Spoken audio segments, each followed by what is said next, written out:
Hello, everyone. Today we'll be discussing our research topic, waste in dining halls, and we will be taking a deep dive into our research to uncover the real factors behind this problem. So, a quick introduction into this challenge saw all of us in our group, as I'm sure many others watching as well, assuming that waste in dining halls is as simple as patrons throwing away food unnecessarily. As we took even a little dive into our research, we quickly found out that it is a systematic issue much more than an individual issue. This waste is shaped by norms, policy incentives, and overall operational design. To start, we used systems thinking to define and help us understand how the dining halls operate. To get a good grasp on the main components that make up this research, we identified feedback loops, leverage points, and unintended consequences that contributed to the system. Instead of pointing out how individuals are to blame, the blame was firmly planted on the overall system.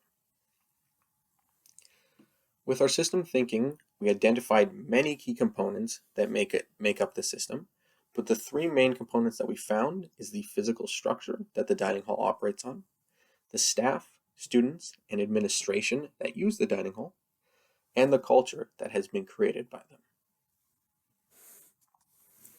With each of these main components, we found assumptions that are leading to excess waste, such as the patron's desire for variety, the staff's goal to have enough product, and the administration's goal to save and to make money.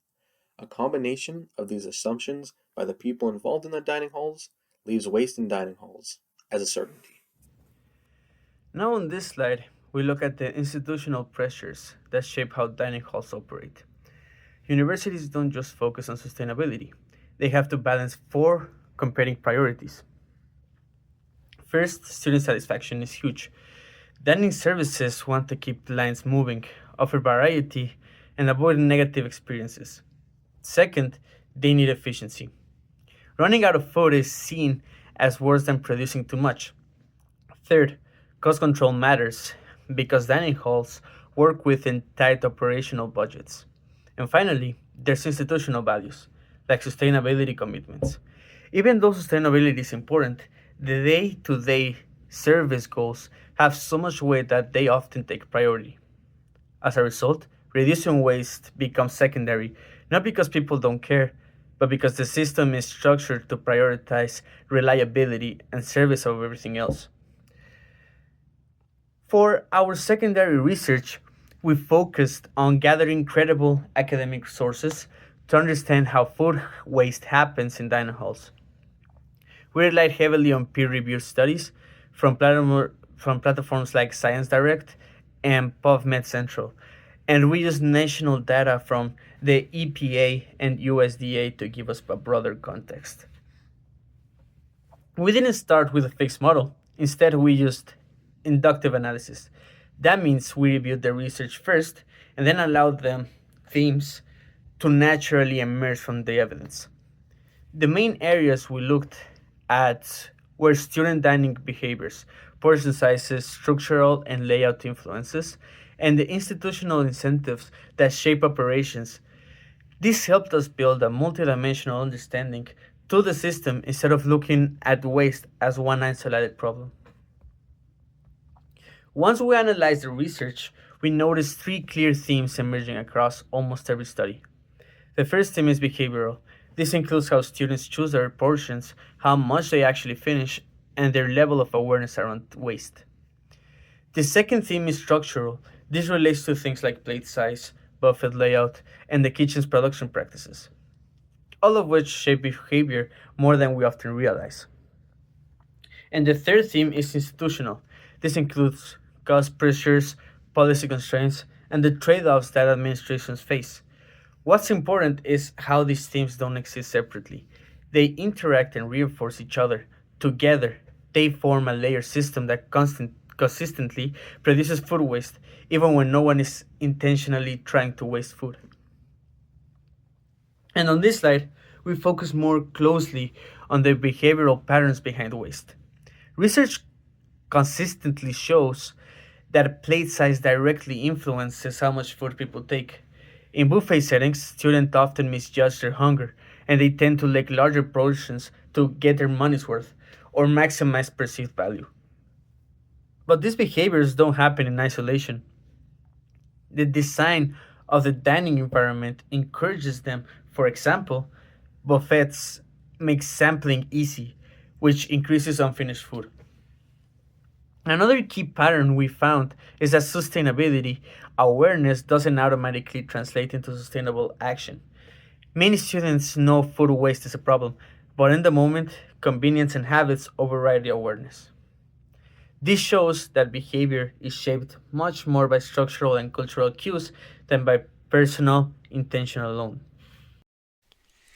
Now, when we began analyzing the dining hall system, one of the first things that stood out was how strongly the structure itself drives food waste.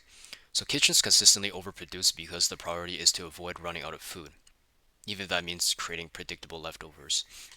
The buffet setup reinforces this by encouraging students to sample more than they realistically finish, especially when everything is laid out in abundance, right? So, on top of that, most of the waste happens out of sight, either in the kitchen or after plates are cleared, so students never actually see the impact of their choices. So, without visibility, there's no real feedback to help change behavior. All of these structural elements connect and reinforce one another, creating a system where waste isn't accidental. It's almost built into the way dining halls are designed to function. Looking at the institutional side gives us an even clearer picture of why the system behaves the way it does. So, dining services are evaluated primarily on reliability and student satisfaction, which naturally pushes them towards keeping food options full and accessible at all times, even when demand fluctuates. Now, sustainability goals do exist, but they often operate separately and aren't strongly tied to the operational decisions being made each day. Policies around liability and food safety create additional barriers, making it difficult to donate food even when it's perfectly safe to do so. These institutional pressures don't intend to produce waste, but they shape the choices staff make and the priorities they follow. Right. So as a result, the institution unintentionally reinforces many of the structural patterns that allow waste to continue. Now, after identifying these patterns, we started to see where targeted changes could have the greatest impact. A major leverage point is improving information flow. When waste is invisible, it's impossible to manage. So making it visible through real-time dashboards or daily reporting would help both staff and students understand what's happening. Another leverage point is changing defaults. Things like offering smaller portion sizes or removing trays guide behavior in subtle ways without feeling restrictive. Incentives are also important. If waste reduction targets were built into food service contracts or staff evaluation, sustainability would become a shared priority rather than a separate goal. These leverage points don't solve the entire system on their own, but they shift the conditions so that better outcomes become the natural result. So, one of the most meaningful parts of this project was how our assumptions changed. At the beginning, we believed the issue was primarily behavioral, that students were simply taking too much food or acting carelessly. But once we applied the system's tools, especially the iceberg model, we saw that behaviors behavior is often a response to the structures people are placed in. When students have unlimited access, no price feedback, and large serving options, over portioning becomes the logical choice. We also realize how institutional priorities and operational routines play a huge role behind the scenes. This shifted our perspective from trying to fix people to understand the deeper patterns that shape their choices. So that shift is what allowed us to see the real opportunity for change. So now, in conclusion, food waste in university dining halls isn't caused by individual decision making. It's produced by the system itself. The structures, incentives, and cultural expectations built into the dining environment create repeating patterns that lead to consistent waste regardless of who the students are.